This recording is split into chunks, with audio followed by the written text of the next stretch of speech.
Develop in a collaboration environment with designers from anywhere in the world via cloud. A project owner or manager can interact with any number of collaborators on each component part simultaneously.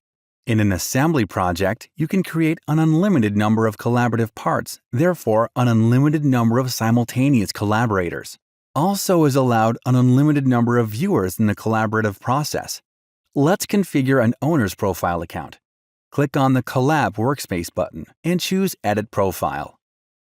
Now let's fill in our personal information. Additional contact messages between teams can also be done using Skype or WhatsApp communication. You can add a photo to your profile so that everyone in the team can visualize it.